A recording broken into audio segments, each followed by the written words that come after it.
Medicinal aggravation and killer aggravation, इसमें बहुत ही बड़ा कन्फ्यूजन होता है। आज हम बात करेंगे क्या इनका प्रोग्नोसिस होता है और कैसे इनको डिफ्रेंशिएट किया। बात करें मेडिसिनल एग्रेवेशन है या किलर एग्रेवेशन, दोनों का प्रोग्नोसिस बैड होता है। इवन किलर एग्रेवेशन में name itself suggesting killer means the prognosis of the killer aggravation is fatal, it causes the death of the organism और पेशेंट। बेसिकली क्या है कि मेडिसिनल एग्रेवेशन में हो रहा है कि एडमिनिस्टर करिए आपने कोई रेमेडी, उसके जो न्यू टिपिकल सिम्टम्स है वो अपेयर हो गए बॉडी के अंदर।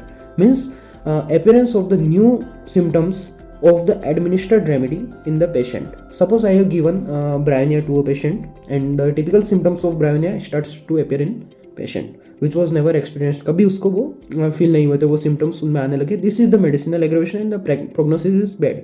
बात करें किलर एग्रेवेशन की, जैसा कि आप जानते हैं कि पैथोलॉजिकल एडवांस केस हो गए, इनक्योरेबल केस हो गए, वहाँ पे कॉन्स्टिट्यूशनल रेमेडीज नहीं दी जाती है। But if there is untimely prescription, wrong prescription और पैथोलॉजिकल एडवांस केस है, वहाँ पे रॉन्ग रेमेडी आपने अगर एडमिनिस्टर्ड हुई है तो वो कॉज करेगी इन पैथोलॉजिकल एडवांस केस, वहाँ पे डेथ ऑफ द ऑर्गेनिज्म होगा सीधा। This is basically termed as killer aggravation. अब देखिए एग्रेवेशन तो हो चुकी है, अब करना क्या है in case of medicinal aggravation जहाँ पे न्यू सिम्टम्स अपेयर हुए। If the symptoms are of very high intensity, अगर जो सिम्टम्स अपेयर हुए वो सीरियस है तो आपको इमीडिएटली उसको एंटीडोट करना है रेमेडी के सिम्टम्स को, मीन्स रेमेडी को एंटीडोट करना है।